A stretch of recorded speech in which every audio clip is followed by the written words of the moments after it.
ரசூலுல்லாஹி ஸல்லல்லாஹு அலைஹி வஸல்லம் அன்னாருடைய ஷஃபாஅத்தை பெறக்கூடிய பாக்கியத்தை மறுமையிலும், அன்னாருடைய துவாவை பெறக்கூடிய பாக்கியத்தை இம்மையிலும் வல்ல ரஹ்மான் நாம் அனைவர்களுக்கும் நசீபாக்கி தருவானாக. ஆமீன் யா ரப்பல் ஆலமீன்.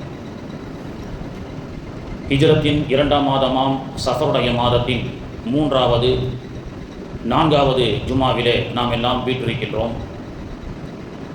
தொடர்ந்து சஃபருடைய மாதம் என்பது அது ஹரக்கத்துடைய மாதம் அல்ல, அதுவும் பரக்கத்துடைய மாதம்தான் என்று அது சம்பந்தமான ஹதீஸ்களை பார்த்து வருகின்றோம். மூட நம்பிக்கைகள் இஸ்லாத்தில் இல்லை. இஸ்லாம் காட்டித்தராத வழிகளை பின்பற்றினால் உலகத்திலும் கை சேதம், மறுமையிலும் கை சேதம் என்று மேலே ஓதப்பட்ட திருவசனத்திலே அல்லாஹு தஆலா சொல்லி காட்டுகின்றான். வமன் யத்தபி கைரல் இஸ்லாமி தீனன், தீனுல் இஸ்லாம் காட்டித்தராத ஒரு வழியை ஒருவர் பின்பற்றினால், அது மார்க்கமாக அவர்கள் ஆக்கி கொண்டால் ஃபலன் யுக்பல மின்ஹு, அது ஒரு காலமும் ஏற்றுக்கொள்ளப்படாது. வஹுவ, இன்னும் அந்த மூட பழக்க வழக்கம் இஸ்லாம் அல்லாத வழிமுறை என்பது வஹுவ ஃபில் ஆখিরাতি மினல் ஹாசிரீன், அது மறுமையிலும் அது நமக்கு நஷ்டத்தை தான் தரும் என்று அருள்மறை திருவசனத்திலே அல்லாஹு தஆலா நமக்கு சொல்லி காட்டுகின்றான். இஸ்லாம் நபிகள் நாயகம் ரசூலுல்லாஹி ஸல்லல்லாஹு அலைஹி வஸல்லம் அவர்களுடைய சொல் செயல் அங்கீகாரம். 1400 ஆண்டுகளாக ஒரு மாபெரும் புரட்சியாளர் பலரால் பல முறை விமர்சனத்துக்குள்ளாக்கப்பட்டு வந்தாலும் விமர்சனங்களை எல்லாம் கடந்து தடம் பதித்து வரும் ஒப்பற்ற தலைவர் நமது நாயகம் முஹம்மது ரசூலுல்லாஹி ஸல்லல்லாஹு அலைஹி வஸல்லம். 1400 ஆண்டுகளாக இஸ்லாத்தின் மீதும் அந்த இஸ்லாத்தினுடைய தீர்க்கதரிசியாம் முஹம்மது ரசூலுல்லாஹி ஸல்லல்லாஹு அலைஹி வஸல்லம் அவர்கள் மீதும் நிறைய விமர்சனங்கள் வந்து கொண்டே இருக்கிறது. எத்தனை விமர்சனங்கள் வந்தாலும் அந்த விமர்சனங்களுடைய தடங்களை எல்லாம் உடைத்து எரிந்து தடம் பதித்து நாளுக்கு நாள் தீனுல் இஸ்லாம் என்ற இந்த சிறப்பான மார்க்கம் என்பது உலகமெங்கும் பரவி கொண்டிருக்கின்றது. அல்லாஹ்வுடைய தூதர் ரசூலுல்லாஹி ஸல்லல்லாஹு அலைஹி வஸல்லம் அவர்கள் பிறப்பு முதல் இறப்பு வரை, கலிவறை செல்லும் முதல் நாடாளும் நடைமுறை வரை இந்த சமூகத்திற்கு போதித்து சென்றார்கள். பிரிட்டிஷ் ஏர்வே பல ஆயிரம் அடி உயரம் பறந்து கொண்டிருக்கின்றது. அந்த பிரிட்டிஷ் ஏர்வே பல ஆயிரம் மைல் அப்பால் பறந்து கொண்டிருக்கின்றது வானிலே. அங்கே 400-450 பயணிகள் அந்த பிரிட்டிஷ் ஏர்வேஸிலே பயணம் செய்து கொண்டிருக்கின்றார்கள். அந்த 400-450 பயணிகளுக்கும் மதுபானம் விநியோகம் செய்யப்படுகிறது. அனைவரும் மதுபானங்களை வாங்கி அருந்தி கொண்டிருக்கக்கூடிய வானில் உயரம் பறந்து கொண்டிருக்கக்கூடிய அந்த பிரிட்டிஷ் ஏர்லைன்ஸிலே ஒருவர் மட்டும் அந்த மதுபானம் வேண்டாம் என்று மறுக்கிறார். அவரிடத்தில் கேட்கப்பட்டது, ஏன் மறுக்கிறீர்கள் என்று. இல்லை, இஸ்லாம் இந்த மதுபானத்தை தடை செய்திருக்கிறது. முஹம்மது ரசூலுல்லாஹி ஸல்லல்லாஹு அலைஹி வஸல்லம் அவர்கள் இதை வெறுத்திருக்கின்றார்கள். குர்ஆன் இது கூடாது என்று எங்களுக்கு சொல்லிக் கொடுக்கிறது என்று அதற்கு அவர் பதில் சொல்கின்றார். வாங்கிய 400க்கும் மேற்பட்ட மக்கள் வாங்கி மதுபானத்தை குடித்தவர்களை உலகம் திரும்பி பார்க்கவில்லை. மாறாக கொடுக்கப்பட்டு அது வேண்டாம் என்று, அது எங்களுக்கு கூடாது என்று சொல்லப்பட்ட அந்த மனிதரை மட்டும் உலகம் திரும்பி பார்க்கிறது. இதுதான் இஸ்லாம். இப்படித்தான் இஸ்லாம் திரும்பி பார்க்க வைத்தது. அரபு நாட்டிலே ஒருவர் வேலைக்காக வீட்டு ஹாஸ் சாயிக் ஆமிலாக விசாவிலே சவுதி அரேபியா ரியாதுக்கு ஒருவர் செல்கிறார். சில ஆண்டுகளாக ஒரு கஃபீல் இடத்திலே வீட்டு டிரைவராக, ஆமிலாக, பணியாளராக அவர் பணிபுரிந்து வருகிறார். ஒரு கட்டத்திலே அந்த வீட்டு ஓனர், இவருடைய ஓனர் கஃபீலுக்கு உடல்நிலை சரியில்லாமல் பாதிக்கப்பட்டு மருத்துவமனையிலே அனுமதிக்கப்படுகிறார்.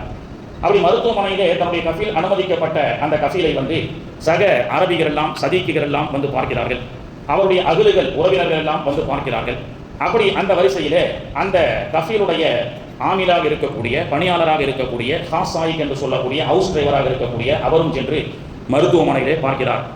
அந்த ஹாஸ் சாயிக் இந்தியா தேசத்தினுடைய ஒரு மாநிலத்தை சார்ந்தவர். அவர் சென்று பார்க்கும் பொழுது நம்ம ஊருடைய முன்னோர்களுடைய பழக்கம், உடல்நிலை சரியில்லாதவர்களை பார்த்தால் பழங்களை வாங்கி சென்று பார்க்கக்கூடிய பழக்கம் இருக்கிறது அல்லவா. இது போன்றவர் தன்னுடைய கஃபீல் உடல்நிலை சரியில்லாமல் இருக்கிறார். அவர் ஒரு 1200 ரியால் சம்பளம் வாங்குவார். ஒரு ஹாஸ் சாயிக்கு சவுதியில் இருக்கக்கூடிய கஃபீல்கள் கொடுக்கக்கூடிய ஒரு சம்பளம். இந்த இந்தியாவிலிருந்து வீட்டு ஓட்டுநராக ஹாஸ் சாயிக்காக சென்ற அந்த ஆமில் தன்னுடைய கஃபீலை பார்ப்பதற்காக பழங்களை வாங்கி கொண்டு அதில் ஒரு கவரில் ஒரு 100 ரியாலை வைத்து அந்த கஃபீலை சந்திக்கிறார். கஃபீல் பழங்களை வாங்கி வைத்துக் கொண்டு அந்த 100 ரியாலை பார்க்கிறார். அங்கே சக சதீக்குகள் எல்லாம், அரபிகள் எல்லாம் அமர்ந்து கொண்டிருக்கின்றார்கள். இது என்ன பழக்கம் அப்படி என்று கேட்கும் பொழுது இந்தியாவிலிருந்து சென்ற அந்த ஓட்டுநர் சொல்கின்றார், இது எங்கள் ஊரில் இருக்கக்கூடிய பழக்கம் என்று சொல்கின்றார். நாங்கள் உடல்நிலை சரியில்லாமல் யாரையும் மருத்துவமனைக்கு பார்க்க சென்றால் வெறுங்கையோடு செல்ல மாட்டோம். அவர்களுக்கு பழங்களை வாங்கி கொடுப்பதும், எங்களால் முடிந்த சில அன்பளிப்புகளை அவர்களை கொடுத்து அவர்களை ஆறுதல் படுத்துவது எங்களுடைய பழக்கம் என்று அவர் சொல்லும் பொழுது அங்கே இருந்த அந்த சவுதிகள் சொன்னார்கள், மாநபி அவர்கள் எத்தனையோ ஒழுக்கங்களை இந்த தேசத்திலிருந்து தான் சொல்லிக் கொடுத்தார்கள். மாணவி அவர்கள் இந்த அரபு தேசத்தில் தான் குர்ஆன் இறங்கியது. இந்த அரபு தேசத்தில் தான் அற்புதமான வழிமுறைகள் எல்லாம் மாணவி அவர்கள் கற்றுக் கொடுத்தார்கள். ஆனால் இன்று இந்த அரபு தேசத்திலும் இல்லாத ஒரு பழக்கம், எங்கோ பட்டி தொட்டியில் இருந்து வந்திருக்கக்கூடிய ஒரு இந்திய தேசத்திலே இருக்கப்படக்கூடிய ஒரு மாநிலத்திலோ ஒரு மாவட்டத்தில் ஒரு சின்ன கிராமத்தில் பிறந்து வந்திருக்கக்கூடிய உன் போன்ற இந்த சராசரி மனிதர்களுக்கும் மாணவி அவர்கள் சொல்லிக் கொடுத்த நன்னெறி ஒழுக்கம், இந்த சுன்னத் நான் வியந்து பார்க்கின்றேன் என்று அந்த அரபி சொன்ன வார்த்தை இன்று இணையதளங்களிலே நாம் பார்க்க முடிகிறது. மாணவி அவர்கள் கற்றுக் கொடுத்த அற்புதமான சுன்னத் அல்லாஹ்வுடைய தூதர் அவர்கள் சொன்ன ஹதீஸ் முஸ்லிம் ஷரீஃபிலே பதிவு செய்யப்படுகிறது. அபூ ஹுரைரா ரலியல்லாஹு அன்ஹு அவர்கள் அறிவிக்கின்றார்கள், மன் தமஸ்ஸக பி சுன்னத்தி, என்னுடைய சுன்னத்தை யார் இந்த ஃபசாதி உம்மத்தி, என்னுடைய உம்மத்துடைய ஒரு காலம் வரும், அந்த காலகட்டத்தில் எல்லோரும் வேறொரு கலாச்சாரத்தை நோக்கி பயணித்துக் கொண்டிருக்கக்கூடிய அந்த காலகட்டத்தில் நான் சொன்ன வழிமுறையை யார் ஒருவர் பின்பற்றுகின்றாரோ லஹு அஜ்ருஹு மிஅத்து ஷஹீதன், அவருக்கு 100 தியாகிகளுடைய ஷஹீதுடைய நன்மை கிடைக்கும் என்றார்கள் அல்லாஹ்வுடைய தூதர் முஹம்மது ரசூலுல்லாஹி ஸல்லல்லாஹு அலைஹி வஸல்லம் அவர்கள். உலகமே மேற்கத்திய கலாச்சாரத்தின் அடிப்படையில் இடது கையில் நின்று தண்ணீர் குடித்துக் கொண்டிருக்கக்கூடிய இந்த காலகட்டத்தில் மாணவி அவர்கள் அமர்ந்து தண்ணீர் குடிக்கக்கூடிய ஒரு ஒழுக்கத்தை நமக்கு சொல்லிக் கொடுத்திருக்கின்றார்கள். எனவே நான் அமர்ந்து தண்ணீர் குடிப்பேன் என்று ஒருவர் இந்த காலத்தில் அமர்ந்து கொண்டு வலது கையால் மாணவி அவர்கள் கற்றுக் கொடுத்த அந்த சுன்னத்தை பின்பற்றினால் 100 தியாகிகளுடைய நன்மை கிடைக்கும் என்றார்கள் அல்லாஹ்வுடைய தூதர் ஸல்லல்லாஹு அலைஹி வஸல்லம் அவர்கள். பெருமானார் அவர்கள் கற்றுக் கொடுத்தது ஒரு வகையில ஒழுக்கம், இன்னொரு வகையில இன்னைக்கு அதை ரிசர்ச் பண்ணி பார்த்தா that is hygienic, the Sunnat is hygienic அப்படின்றான், அதுதான் சுத்தமானது, தட் இஸ் ஹெல்தி, அதுதான் மனிதனுக்கு ஆரோக்கியமானது என்று சொல்லிக் கொடுக்கிறார்கள். அல்லாஹ்வுடைய தூதர் அவர்கள் சொல்லிக் கொடுத்த ஒரு சின்ன சுன்னத், லா யஷ்ரிபன்ன அஹதுக்கும் காயிமா, நின்று கொண்டு நீங்கள் தண்ணீர் அருந்தாதீர்கள் என்று சொல்லப்பட்ட புகாரியில் பதிவு செய்யப்பட்ட ஒரு ஹதீஸ். லா யஷ்ரிபன்ன அஹதுக்கும் காயிமா, நின்று கொண்டு தண்ணீர் குடிக்காதீர்கள். இன்றைய விஞ்ஞானம் சொல்லிக் கொடுக்கின்றது, மாணவி அவர்கள் அமர்ந்து தண்ணீர் அருந்த சொன்னார்கள், 3 முடக்குகளாக அவர்கள் குடிக்க சொன்னார்கள். நின்று கொண்டு தண்ணீர் குடிப்பதால் இந்த மனிதனுக்கு செரிமான கோளாறுகள் ஏற்படுகிறது, வயிறு உப்பிசம் கேஸ் ஏற்படுகிறது, வாயு தொல்லைகள் ஏற்படுகிறது, இதனால் சிறுநீரகத்திலே தொற்று ஏற்படுகிறது என்றெல்லாம் அமர்ந்து கொண்டு தண்ணீர் குடிப்பதால் ஏற்படக்கூடிய நன்மைகளும், அதற்கு நேர்மாறாக நின்று கொண்டு குடிக்கப்படக்கூடிய தண்ணீரால் ஏற்படக்கூடிய அபாயங்களை பற்றி இன்றைய மருத்துவ விஞ்ஞானம் நமக்கு சொல்லி காட்டுகின்றது. கண்ணியத்திற்குரிய அல்லாஹுவின் நல்லடியார்களே, அல்லாஹ்வுடைய தூதர் அவர்கள் சுன்னத் என்ற அந்த அற்புதமான வழிமுறையின் மூலமாக நமக்கு ஹைஜீனிக்கை கற்றுக் கொடுக்கின்றார்கள், ஹெல்த் ஆரோக்கியத்தை கற்றுக் கொடுக்கின்றார்கள். இன்னும் இஸ்லாமியர்களாக இருக்கக்கூடிய நாம மட்டும்தான் இன்னைக்கு சுன்னத்தின் பிரகாரம் நடப்பதை ஒரு இழிவாக கருதுகின்றோம். நின்று கொண்டு சாப்பிடுவதும் நின்று கொண்டு தண்ணீர் குடிப்பதும் மாணவி அவர்கள் எதையெல்லாம் நமக்கு சொல்லிக் கொடுத்தார்களோ அதற்கு புறம்பான வழிகளை தேர்ந்தெடுத்துக் கொண்டு மேற்கத்திய கலாச்சாரத்தின் அடிப்படையில் வாழ்ந்து கொண்டிருக்கக்கூடிய நம் போன்ற மக்கள் சுன்னத்தை ஆய்வு செய்வதில்லை, சுன்னத்தை பின்பற்றுவதும் இல்லை. ஆனால் எந்த மேற்கத்திய கலாச்சாரங்கள் நமக்கு இந்த பழக்க வழக்கங்களை எல்லாம் திணித்ததோ அந்த மேற்கத்திய கலாச்சாரங்கள் எல்லாம் மாணவி அவர்களுடைய the research of Sunnah, the prophet Muhammad ஸல்லல்லாஹு அலைஹி வஸல்லம் அவர்களுடைய வழியிலே ஏரோப்ளேன்ல ஆகாயத்தில் பறந்தாலும் பறந்த போதும் கூட மதுபானம் அருந்தாத இஸ்லாமியன், எந்த சூழலிலும் பெருமானார் அவர்களுடைய சுன்னத்தை விடாத இஸ்லாமியன் என்று போதை பொருளுக்கு ஆளாக்கப்படாமல் என்னதான் மார்க்கெட்டிங் செஞ்சு உலகத்துல பல கோடி ரூபாய் மதிப்புடைய போதை பொருட்களை எல்லாம் இஸ்லாமிய சமூகத்திற்கும் பொதுமக்களுக்கு மத்தியில் திணிக்கப்பட்ட போது கூட அதையெல்லாம் ஊதாசீனப்படுத்திக் கொண்டு அந்த போதைக்கு ஆளாக்கப்படாமல் இஸ்லாமியர்கள் வாழ்ந்து கொண்டிருக்கின்றார்கள், ஒரு கோட்பாடோடு வாழ்ந்து கொண்டிருக்கின்றார்கள். இப்படிதான் சாப்பிடுவேன் என்று சொல்கின்றார்கள், இதைத்தான் சாப்பிடுவேன் என்று சொல்கின்றார்கள், இந்த முறையில் தான் சாப்பிடுவேன் என்று சொல்கின்றார்கள். மாணவி அவர்களை பற்றி சஹாபாக்களிடத்திலே கேட்கப்பட்டது, நபிகள் நாயகம் உங்களுக்கு எதையெல்லாம் கற்றுக் கொடுத்தார்கள் என்று கேட்டார்கள். அப்பொழுது சஹாபாக்கள் ஒற்றை வரியில் சொல்வார்கள், ரசூலுல்லாஹ் உங்களுக்கு என்ன கற்றுக் கொடுத்தாங்க அப்படின்னு சஹாபாக்களிடத்தில் கேட்கப்பட்ட போது சஹாபாக்கள் சொல்வார்கள், அல்லம்னா குல்ல ஷைஇன் ஹத்தல் ஹிலாஹ, நபிகள் நாயகம் எங்களுக்கு எல்லாத்தையும் கற்றுக் கொடுத்தாங்க. எந்த அளவுக்குன்னு சொன்னா மலம் ஜலம் கழிக்கக்கூடிய முறையை கூட பெருமானார் அவர்கள் கற்றுக் கொடுத்தார்கள். நின்று கொண்டு சிறுநீர் கழிப்பதை மாணவி அவர்கள் தடை செய்தார்கள். புகாரியிலே முஸ்லிமிலே வரக்கூடிய ஹதீஸ். நின்று கொண்டு சிறுநீர் கழிப்பது, தன்னுடைய சுய தேவை அவசர கழிப்பிடத்தை அது கழிப்பது, அது நின்று கொண்டு செய்வதால் என்ன தவறு என்று நினைக்கலாம். ஆனால் இன்னைக்கு மருத்துவ உலகம் சொல்லி காட்டுகின்றது, நின்று கொண்டு சிறுநீர் கழிப்பதால் சிறுநீரக கோளாறு ஏற்படுகிறது, அமர்ந்து கொண்டு சிறுநீர் கழிப்பதால் உடலில் அந்த அசுத்தங்கள் படுவதில்லை, that is one of the hygienic, அது ஒரு சுத்தம் தெரிப்பதில்லை. அமர்ந்து கொண்டு சிறுநீர் கழிப்பதால் சிறுநீர் பையிலே தேங்கி இருக்கக்கூடிய எல்லா சிறுநீரும் வெளியாகி விடுகிறது. நின்று கொண்டு சிறுநீர் கழிப்பதால் சில சிறுநீர் துளிகள் அவனுடைய சிறுநீரகத்தில் தேங்கி விடுகிறது.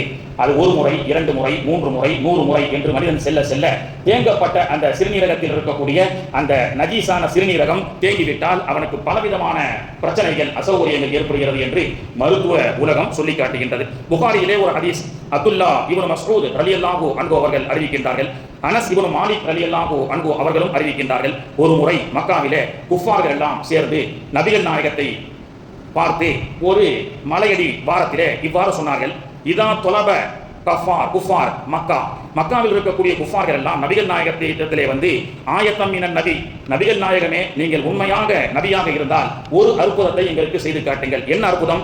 ஃபன் ஷக்கல் கமரு ஃபலக்தை சொன்னார்கள் குஃபார்கள், இந்த சந்திரனை ரெண்டாக பிளந்து காட்டுங்கள். நீங்கள் உண்மையாக நபியாக இருந்தால் உங்களிடத்தில் அற்புதம் செய்வதாக நாங்கள் பார்க்க வேண்டும் என்றால் இந்த அற்புதத்தை செய்து காட்டுங்கள் என்று சொன்னார்கள். அல்லாஹ்வுடைய தூதர் அவர்கள் விரலால் இஷாரா செய்தார்கள். சந்திரன் ரெண்டாக பிளந்தது. புகாரியிலும் வருகிறது, குர்ஆனிலும் அல்லாஹ் தஆலா சொல்லி காட்டுகின்றான், இக்தரபத்தி ஸாஅத்து வன் ஷக்கல் கமர், இக்தரபத்தி ஸாஅத்து வன் ஷக்கல் கமர். அருள்மறையிலே ஆயத்து அல்லாஹ் தஆலா சொல்லி காட்டுகின்றான், இறுதி நாள் நெருங்கிவிட்டது, இறுதி நபியும் வந்து விட்டார் அல்லவா, இறுதி நாள் நெருங்கிவிட்டது, சந்திரனும் பிறந்து விட்டது. இக்தரபத்தி ஸாஅத்து வன் ஷக்கல் கமர். இது 1400 ஆண்டுகளுக்கு முன்பதாக நடைபெற்ற செய்தி. அருள்மறையில் அல்லாஹ் சொல்லி காட்டுகின்றான். புகாரியில் இந்த ஹதீஸ் இடம்பெறுகின்றது. நாசாவினுடைய விஞ்ஞானிகள் தற்போது சந்திரனை ஆய்வு செய்யக்கூடிய நாசாவினுடைய விஞ்ஞானிகள் சொல்லி காட்டுகின்றார்கள், there is a crack in the moon, மூன்ல சந்திரன் வெடிப்படைந்திருக்கிறது என்று சொல்லி காட்டுகின்றார்கள் நாசாவுடைய விஞ்ஞானிகள். சந்திரனுக்கு சென்று சந்திர மண்டலத்திலும் ஆய்வு செய்த மனிதன் இன்னைக்கு நாசாவுடைய விஞ்ஞானம் there is a crack in the moon, சந்திரனிலே ஒரு பிளவு ஏற்பட்டிருக்கிறது, கிராக் விழுந்திருக்கு, a sign that the moon split in two. இது 1000 வருஷத்துக்கு முன்பதாக, பிஃபோர் 1000 இயர்ஸ்க்கு முன்பதாக இந்த சந்திரன் ஏதோ ஒரு சூழலில் இரண்டாக உடைந்திருக்க கூடும். எனவே தான் அந்த இரண்டாக உடைந்து மீண்டும் ஒட்டப்பட்ட ஒரு பொருள் எப்படி இருக்குமோ அந்த கிராக்கை நாங்கள் மூணில் பார்க்கின்றோம் என்று இன்றைய நாசாவினுடைய விஞ்ஞானம் கண்டுபிடிக்கின்றது. அருள்மறையிலே அல்லாஹ் சொல்லி காட்டுகின்றான், என்னுடைய மாணவி அவர்களுடைய அத்தாட்சியை வெளிப்படுத்துவதற்காக குஃபார்கள் எல்லாம் இந்த மலையை இரண்டாக பிரித்து காட்டுங்கள், அந்த மலை எப்படி பிறந்தது என்பதையும் காஃபிர்கள் சுற்றின்ற காஃபிர்கள் சொன்னார்கள். ஒரு மலைக்கு பக்கத்தில் ஒரு துண்டும், இன்னொரு மலைக்கு பக்கத்தில் இன்னொரு துண்டையும் ஜபலே நூர் என்று சொல்லக்கூடிய, இன்னைக்கு மக்காவுக்கு போனா ஜபலே நூரை பார்த்திருக்கலாம், முதல் ஆயத்து இறங்கப்பட்ட அற்புதமான மலை. அந்த மலையை மத்தியாக வைத்து ஒரு பாதி துண்டு சந்திரன், இன்னொரு பாதி துண்டு சந்திரன் இரண்டாக பிளந்ததை நாங்கள் பார்த்தோம் என்று சொல்கின்றார்கள். 1400 ஆண்டுகளுக்கு முன்பு மாநபி அவர்கள் நிகழ்த்திய அந்த சிறப்பான அந்த அற்புதத்தை இன்றைய நாசா விஞ்ஞானம் கண்டுபிடித்து சொல்கின்றது. மாநபி அவர்களுடைய சுன்னத்தை இன்னைக்கு ரிசர்ச் பண்ணிக்கிட்டே இருக்காங்க. ஒரு ஹதீஸ் நம்ம ஏற்கனவே நிறைய ஜும்மாவுலவும் பேசியிருக்கிறோம், முஸ்லிம் ஷரீஃபிலே பதிவு செய்யப்பட்ட ஹதீஸ், இதா வகஅத் தபாபு ஃபி ஷராபி அஹதுக்கும் ஃபல்யஹ்மது சும்ம லியமீஸ அவ் கமா கால அலைஹி வஸலாத்து வஸலாம். மாநபி அவர்கள் சொல்லி கொடுத்த ஒரு ஹதீஸ், ஒரு குடி பானத்திலே ஒரு ஈ விழுந்து கிடக்கிறது, அந்த ஈ ஒரு பக்கம் ரெக்கை கீழே சரிந்த வண்ணமாக விழுந்து கிடக்கும். ஒரு குடி பானத்திலே ஒரு ஈ விழுந்து கிடந்தால் முழுமையாக அது மூழ்காது, ஒரு பக்கம் ரெக்கை கீழே இருக்கும், இன்னொரு பக்கம் ரெக்கை அந்த பானத்தில் படாமல் மேலே இருக்கும். அல்லாஹ்வுடைய தூதர் அவர்கள் சொன்னார்கள், அந்த மாதிரி ஒரு குடிபானத்தையோ நீங்கள் குடிக்க நாடும் பொழுது ஒரு ஈ உட்கார்ந்து இருந்தா, இதா வகஅத் தபாபு ஃபி ஷராபி அஹதுக்கும் ஃபல்யஹ்மது சும்ம லியமீஸ, அந்த மாதிரி ஈ இருக்கப்பட்ட ஒரு பானத்தை அதை தவிர வேற எதுவும் குடிக்க வாய்ப்பில்லை, அதை குடிச்சு ஆகணும்னு நீங்க நினைச்சீங்கன்னா ஒரு பக்கம் ரெக்கை கீழே இருக்கும், மேலே படாத ரெக்கையும் உள்ளே முக்கி விட்டு அந்த ஈயை தூக்கி வீசிவிட்டு அந்த வானத்தை குடியுங்கள், அதுல எந்த ஒரு பாய்சனும் உங்களை அட்டாக் பண்ணாதுன்னு நான் அல்லாஹ்வுடைய தூதர் ரசூலுல்லாஹி ஸல்லல்லாஹு அலைஹி வஸல்லம் அவர்கள் ரிசர்ச் பண்றான்.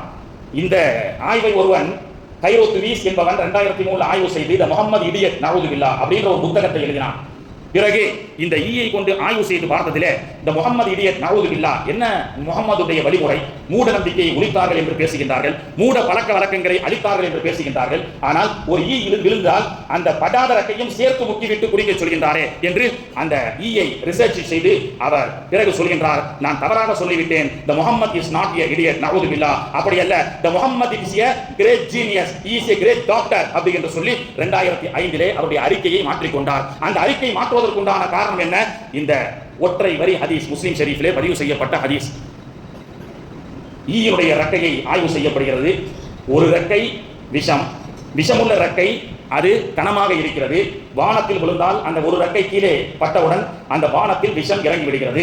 அந்த விஷத்தை முறிக்கக்கூடிய மற்றொரு ரெக்கை, கனமற்ற இருக்கக்கூடிய அந்த ரெக்கை என்பது உள்ளே இறங்கி இருக்கக்கூடிய விஷத்தை உறிஞ்சி அது ஆரோக்கியத்தை தரக்கூடிய மருந்தாக இருக்கிறது என்று அவர் கண்டுபிடித்தார். 1400 ஆண்டுகளுக்கு முன்பு வறண்ட பாலைவனத்தில் அமர்ந்து கொண்டு ஒரு ஈயுடைய ரெக்கையில் இருக்கக்கூடிய பாய்சனை பற்றியும் ஒரு ஈயினுடைய ரெக்கையில் இருக்கக்கூடிய ஆரோக்கியத்தை பற்றியும் மாணவி அவர்கள் பேசுகின்றார்கள் என்று சொன்னால், he is not only a prophet, இஸ்லாமிய மார்க்கம் அவர் ஒரு தீர்க்கதரிசி, ஆன்மீகவாதி என்று மட்டும் ஒரு அளவிலே ஒரு அளவுகோல் வைத்துக் கொண்டிருக்கின்றார்கள். ஆனால் the prophet Muhammad is a great genius, great doctor, medical researcher என்றெல்லாம் உலகத்தில் எத்தனை விஷயங்கள் இருக்கின்றதோ அத்தனை பட்டத்தையும் அவர் சூட்டுகின்றார். கண்ணியத்திற்குரியவர்களே, மாணவி அவர்கள் இந்த உம்மத்தின் மீது வைக்கப்பட்ட கருணை என்ன தெரியுமா? பொதுவாக டீச்சருக்கும் பெற்றோர்களுக்கும் ஒரு வித்தியாசம் உண்டு. ஒரு 100 மாணவர்கள் நிற்கக்கூடிய ஒரு போட்டோவை பெற்றோரிடத்தில் கொடுத்தால், ஒரு 100 ஸ்டூடெண்ட் நிற்கிறாங்க, பெற்றோரிடத்தில் அந்த போட்டோவை கொடுத்தா அந்த பெற்றோர்கள் யாரை பார்ப்பார்கள்? 100 பேர்ல தான் பிள்ளையை பார்ப்பாங்க இல்லையா? தான் பிள்ளையை பார்ப்பார்கள். அந்த 100 பேர்ல அம்மா நான் எங்க இருக்கிறேன் கண்டுபிடி, சித்தப்பா நான் எங்க இருக்கிற கண்டுபிடி அப்படி என்று சொல்வார்கள். இது பெற்றோர்களுக்கு இருக்கக்கூடிய அக்கறை. 100 நபர்கள் இருக்கக்கூடிய மாணவர்கள் இருக்கக்கூடிய ஒரு புகைப்படத்திலே 99 மாணவர்களை பார்க்க மாட்டார்கள். ஒரே ஒரு மாணவனை தான் பிள்ளையை மட்டும் பார்க்கக்கூடியவர்கள் தான் பெற்றோர்கள். ஆனால் ஆசிரியர்கள் எப்படி தெரியுமா? அந்த 100 மாணவர்களையும் பார்ப்பார்கள். அதுதான் ஆசிரியர். பெற்றோரை கடந்த ஆசிரியருடைய அக்கறை என்று இந்த ஒரு உதாரணத்தை சொல்லிக் கொடுப்பார்கள். அதே போன்றுதான் தன்னுடைய சமுதாயத்தைச் சேர்ந்த கடைக்கன் இஸ்லாமியர்களுடைய கண்ணியம் பாதுகாக்கப்பட வேண்டும். தன்னுடைய இஸ்லாத்தில் தன்னுடைய உம்மத்தை சார்ந்த கடைக்கனுடைய எல்லா மக்களுடைய நலவையும் பெருமானார் ஸல்லல்லாஹு அலைஹி வஸல்லம் அவர்கள் பார்த்த காரணத்தினால் தான் உலகம் அவர்களை டாக்டர் என்று சொன்னது, அவர்கள் மெடிக்கல் ரிசர்ச்சர் என்று சொன்னது. பெருமானார் அவர்களை எல்லா வகையிலும் எல்லா துறையை சார்ந்தவர்களும் பாராட்டினார்கள். என்றாலும் பெருமானார் அவர்கள் ஒரு துறையை சார்ந்தவனாக நான் இருக்கின்றேன் என்று சொன்னார்கள். என்றால் புஇஸ்து முஅல்லிமன், ஐ அம் a teacher, I am a professor, உங்களுக்கு நான் ஒரு ஆசிரியராக இருக்கின்றேன் என்று பெருமானார் ஸல்லல்லாஹு அலைஹி வஸல்லம் அவர்கள் சொன்னார்கள். சுயநலமாக தான் சார்ந்த தன்னுடைய குடும்பம் சார்ந்தவர்களை மட்டும் பெருமானார் அவர்கள் பார்ப்பதில்லை. எல்லா உம்மத்தை சார்ந்த எல்லா மக்களுடைய நலவையும் அல்லாஹ்வுடைய தூதர் ரசூலுல்லாஹி ஸல்லல்லாஹு அலைஹி வஸல்லம் அவர்கள் பார்ப்பார்கள்.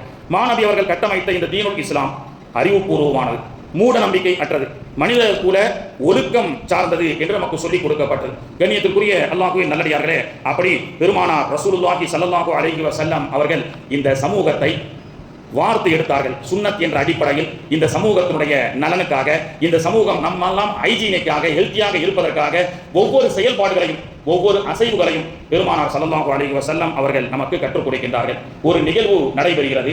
பெருமானார் ஸல்லல்லாஹு அலைஹி வஸல்லம் அவர்களை பார்ப்பதற்காக ஷாம் தேசத்திலிருந்து வாயில் இப்னு ஹுஜர் என்ற ஒரு மனிதர் வருகிறார். அவர் அப்பொழுது இஸ்லாத்தை ஏற்றுக்கொள்ளவில்லை. ஷாம் தேசத்திலே மிகப்பெரிய செல்வந்தராக இருக்கக்கூடிய உயர்ந்த குலம் என்று அப்பொழுது போற்றப்படக்கூடிய வாயில் இப்னு ஹுஜர் என்ற மனிதர் பெருமானார் அவர்களை பார்ப்பதற்காக வருகின்றார். பெருமானார் ஸல்லல்லாஹு அலைஹி வஸல்லம் அவர்கள் அவருக்கு கண்ணியப்படுத்தி அவரிடத்திலே பேசிவிட்டு மீண்டும் பெருமானாருடைய தர்பாரிலிருந்து விடைபெற்று செல்லும் பொழுது ஸல்லல்லாஹு அலைஹி வஸல்லம் அவர்கள் எப்பொழுதுமே ஒரு விருந்தாளி வந்தால் அவர்களை வரவேற்பதும், அவர்களை வழி அனுப்பி வைக்கும் பொழுது முடிந்தவரை வீட்டு வாசல் வரை, தெரு முனை வரை, ஊர் எல்லை வரை அவர்களை வழி அனுப்பி வைப்பது என்பது சுன்னத்து. இந்த சுன்னத்துகளையும் நாம் செய்ய வேண்டும். வந்த விருந்தாளிகளை வீட்டு வாசலில் இருந்து டாட்டா காண்பித்து அனுப்புவது ஒரு வகை, இன்னொன்று தெரு முனை வரை அழைத்துச் செல்வது, இன்னொன்று பேருந்து நிலையம் வரை, ஊர் எல்லை வரை அழைத்துச் செல்வது மாணவி அவர்களுடைய ஒரு சுன்னத்தில் ஒரு பகுதியாகும். அப்படி வாயில் இப்னு ஹுஜர் அவர் வந்திருக்கிறார், ஷாம் தேசத்திலிருந்து வந்திருக்கிறார். பெருமானார் ஸல்லல்லாஹு அலைஹி வஸல்லம் அவர்கள் சபையில் இருந்த முஆவியா ரலியல்லாஹு அன்ஹு என்ற நபி தோழரை அழைத்து, முஆவியா வந்திருக்கக்கூடிய வாயிலை ஊர் எல்லை வரை வழி அனுப்பி வைத்து விட்டு வாருங்கள் என்று சொன்னார்கள். கடுமையான உஷ்ணகாலம், வெயில் காலம், பாலைவன வெயில் என்பது எப்படி இருக்கும் என்பது நமக்கெல்லாம் தெரியும். கடுமையான வெயில் நேரக்கூடிய அந்த நேரத்திலே வாயில் இப்னு ஹுஜர் அவர்கள் உயர்தரகமான வாகனத்திலே, ஒட்டகத்திலே வந்திருக்கிறார். வாயில் இப்னு ஹுஜர் ஏறி அமர முஆவியா அவர்களும் அந்த வாகனத்தில் ஏறி கொள்ளவா என்று அனுமதி கேட்க வாயில் இப்னு ஹுஜர் அவர் சொன்னார், வாகனம் கூட இல்லாத உனக்கு, வாகனம் கூட இல்லாத உனக்கு, வாகனத்தை வாங்குவதற்கு கூட வசதி இல்லாத உனக்கு என் போன்ற உயர்தரகமான வாகனத்திலே அமர்வதற்கு எந்த தகுதியும் இல்லை என்று சொன்னார். கடுமையான வெயில், செருப்பு கூட இல்லை அவரிடத்தில். யார்? வழி அனுப்பி வைக்க வந்த முஆவியா இடத்தில். முஆவியா கேட்டார், சுடும் மணல், என்னிடத்தில் செருப்பு இல்லை, செருப்பு வாங்குவதற்கு கூட வசதி இல்லை, உங்களுடைய ஒரு காலணியை கொடுத்தால் நான் போட்டு நான் அணிந்து கொண்டு ஊர் எல்லை வரை உங்களை வழி அனுப்பிவிட்டு அந்த காலணியை திருப்பி கொடுத்து விடுகின்றேன் என்று சொல்ல வாயில் இப்னு ஹுஜர் சொன்னார், செருப்பு வாங்குவதற்கு கூட வழி இல்லாத உன் போன்ற பரம ஏழை பரதேசிகளுக்கு என்னுடைய செருப்பை அணிவர் தகுதி இல்லை என்று சொல்லிவிட்டார். மாணவி அவர்களை பார்க்க வந்த விருந்தாளி அல்லவா, அவர் மனம் கோணி பேசிவிட்டாலும் பொதுவாக நாம ஒரு இடத்திலிருந்து புறக்கணிக்கப்படுகின்றோம் என்றால் புறக்கணிக்கப்பட்டதற்கு அவனை திட்டதை விட நாம நல்ல வாழ்ந்து காட்டுவதுதான் வைராக்கியம் என்பதை பெருமானார் அவர்கள் சஹாபாக்களுக்கு சொல்லிக் கொடுத்தார்கள். நீ வாழவே கூடாது என்று நினைப்பவனுக்கு நீ கொடுக்கக்கூடிய தண்டனை என்னவென்றால் சிறப்பான முறையில் வாழ்ந்து காட்டுவது. உன்னை யார் புறக்கணிக்கின்றார்களோ அவங்களுக்கு மத்தியிலே நன்றாக வாழ்ந்து காட்டுவது. இன்று அந்த மாதிரி ஒரு லட்சிய உணர்வுகள் இன்று இருக்கக்கூடிய இளைய தலைமுறைகளுக்கு இல்லை என்று சொல்லப்படுகிறது. 25 வருஷத்துக்கு முன்னாடி ஒரு ஏழை என்ன செய்கிறார், ஒரு திருமண வீட்டுக்கு செல்கின்றார். முதல்ல அணியில உட்கார்ந்து அவர் திருமண சபையிலே அமர்கிறார். அவரையும் அவருடைய புள்ள சின்ன வயசு பையனை எந்திரிச்சு, எப்பா விஐபி வராங்கப்பா, போய் முன்னாடி உட்காருன்னு சொன்னாங்க. விஐபி வராங்க, நீ போய் முன்னாடி உட்காரு. ஏன்? இவனிடத்துல சொந்த வீடோ சொந்த வாகனமோ இல்லை, வாடகை வீட்டில் பஞ்சத்தில் ஏழ்மையாக இருக்கின்றான். ஒரு சபையிலே முன் அமர்வதற்கு கூட லாயிக்கில்லை என்று சொல்லி சொந்த பந்தத்தால் புறக்கணிக்கப்பட்டு பின்னாடி அமரச் செய்தார். அவன் பின்னாடி ஏன் என்ன அமர செய்யற, எனக்கு உரிமை இல்லையான சண்டை போடல. சண்டை போடுறது 10 காசுக்கு பிரயோஜனம் கிடையாது. அவர் பாட்டுக்கு அமைதியா போயிட்டாரு. அந்த கூட வந்திருக்கக்கூடிய அந்த 5 வயசு பையன் நம்முடைய அம்மாவை முன் சப்ல இருந்து பின்னாடி அனுப்பினால, இவனுக்கு முன்னாடி நம்ம வாழ்ந்து காட்டணும்னு சொல்லி அவன் டாக்டராக ஆகிக்கின்றான். ஒரு காலத்துல டாக்டராகி கோட் ஷூட்டோட அதே அத்தா அம்மாவை அதே சொந்த பந்த கல்யாணத்துல வரும்பொழுது, வாங்க டாக்டர் சார் முன்ன உட்காருங்க அப்படி என்று சொல்லி வரவழைத்தார்கள். 25 ஆண்டுகளுக்கு முன்பு ஏற்பட்ட அந்த காயம், 25 ஆண்டுகளுக்கு முன்பு ஏற்பட்ட அந்த அசிங்கம், 25 ஆண்டுகளுக்கு முன்பதாக ஏற்பட்ட அந்த புறக்கணிப்பு, 25 ஆண்டுகளாக வைராக்கியம் வைத்து இரவு பகலாக படித்து என்னுடைய தாய் தந்தையை எந்த சொந்த பந்தங்கள் எல்லாம் பின்னாடி போ என்று சொன்னார்களோ அந்த தாய் தந்தைகளை நான் முன்னாடி அமர செய்வேன் என்ற அந்த வைராக்கிய உணர்வை இன்னைக்கு உலகத்தில் அது ஒரு சாதனை என்று சொல்லலாம். அந்த வைராக்கியத்தை கற்றுக் கொடுத்தவர்கள் நபிகள் நாயகம் முஹம்மது ரசூலுல்லாஹி ஸல்லல்லாஹு அலைஹி வஸல்லம் அவர்கள். வாயில் அவர் முஆவியா என்னுடைய செருப்பு அணிகிறதுக்கு உனக்கு லாய்க்கு இல்லை, என் வாகனத்தில் உட்கார உனக்கு லாய்க்கு இல்லைன்னு சொல்லிட்டு அவர் போயிட்டாரு. காலங்கள் உருண்டோடியது. முஆவியா சிரியா தேசத்தை மையமாக கொண்டு கிலாஃபத்துடைய ஆட்சியை நடத்துகின்றார்கள். யார் முஆவியா? செருப்பு வாங்குவதற்கு கூட லாய்க்கு இல்லை, வாகனத்தில் செல்வதற்கு கூட லாய்க்கு இல்லை என்று சிறுபான்மை ஏழ்மை என்று புறக்கணிக்கப்பட்டவர். அவருக்கு அல்லாஹ் கொடுத்த வாய்ப்பு என்ன? ஷாம் தேசத்தை மையமாக கொண்டு முஆவியா ரலியல்லாஹு அன்ஹு அவர்கள் கிலாஃபத்துடைய ஆட்சி செய்து கொண்டிருக்கின்றார்கள். ஒரு நாள் பைத்துல் மாலில் இருந்து நிதி உதவி பெறுவதற்கு ஏழைகள் கூட்டம் வந்திருக்கிறது என்று அந்த ஏழைகளை சந்திப்பதற்காக அவர்களுக்கு உதவி செய்வதற்காக முஆவியா அமர்ந்து கொண்டிருக்கும் பொழுது அந்த சபையிலே ஒருவர் வருகிறார்.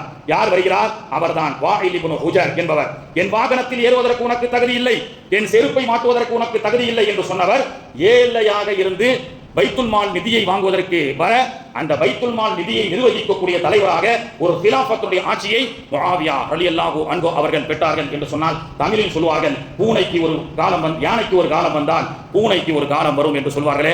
அத்தகைய அற்புதமான அந்த வைராக்கியத்தை பெருமானார் ஸல்லல்லாஹு அலைஹி வஸல்லம் அவர்கள் நமக்கு கற்றுக் கொடுத்தார்கள். நமக்கு ஏற்படக்கூடிய கஷ்டங்கள், நமக்கு வரக்கூடிய நம்மை புறக்கணிக்கப்படக்கூடிய சில அவை, அதுவெல்லாம் நாம நம்முடைய முன்னேற்ற பாதையாகத்தான் எடுத்துக்கொள்ள வேண்டுமே தவிர அதை நாம் அசிங்கம் என்றும் அதை நாம் ஒரு அசால்ட்டாக இருந்துவிடக் கூடாது என்பதை நாம் தெரிந்து கொள்ள வேண்டும். ராஜாளி பறவைன்னு ஒரு கருகு பறவை இருக்குங்க. அது வானத்தை ஆழ்ந்து வட்டமிட்டு சுற்றக்கூடிய ஒரு பறவை. எந்த பறவைக்கும் இல்லாத ஒரு தனி சிறப்பு ராஜாளி பறவைக்கு உண்டு. சூரியனை நேராக பார்த்து சூரியனை நோக்கியே பறக்கக்கூடிய சிறப்பு வாய்ந்த பறவை. அது மட்டுமல்ல, அந்த ராஜாளி பறவை என்பதற்கு பாருங்க, அதனுடைய பார்வை எல்லாருமே சொல்லுவாங்க கருகு பார்வைன்னு சொல்லுவாங்களா இல்லையா? இப்போ நம்ம பார்வைக்கு ராஜாளி பார்வைக்கும் உள்ள வித்தியாசம் என்ன தெரியுமா? நமக்கு கொடுக்கப்பட்டிருக்கக்கூடிய அந்த கண்ணனுடைய அந்த பவர், அது என்னதான் சொல்றாங்க? கேமரால ஒரு பவர் சொல்றாங்க, பிக்சல், மெகா பிக்சல். நமக்கு கொடுக்கப்பட்ட மெகா பிக்சலும் அந்த பறவைக்கு அல்லாஹ் கொடுக்கப்பட்ட மெகா பிக்சல் வித்தியாசம் இருக்கு. இப்போ நாம என்ன செய்வோம்? சின்ன வயசுல ஒரு சாதாரண காமெடியா பேசுவாங்க, இவ்வளவு பெரிய ஏரோப்ளைனுக்கு எப்படிப்பா பெயிண்ட் அடிப்பாங்கன்னு சொல்லி. கீழே இருக்கும்போது தான் பெருசா இருக்கும், மேலே வானத்தில் பறந்தோம்னா சின்னதாயிரும், ஒரே தேயில பெயிண்ட் அடிச்சிருவாங்க அப்படின்னு சொல்லி ஒரு ஜோக்கை நம்ம பேசியிருக்கிறோமா இல்லையா? இப்போ கீழே நிற்கும் போது ஏரோப்ளைன் 450 பேர்ல 1000 பேர்ல சுமந்து செல்லக்கூடிய பிரம்மாண்டமான ஒரு மாளிகை ஏரோப்ளைன். அதுவே மேலே பறக்க ஆரம்பிச்சா அது நம்ம கண்ணுக்கு சின்னதா இருக்கு, கீழே இருந்து பார்த்தா பெருசா இருக்கு.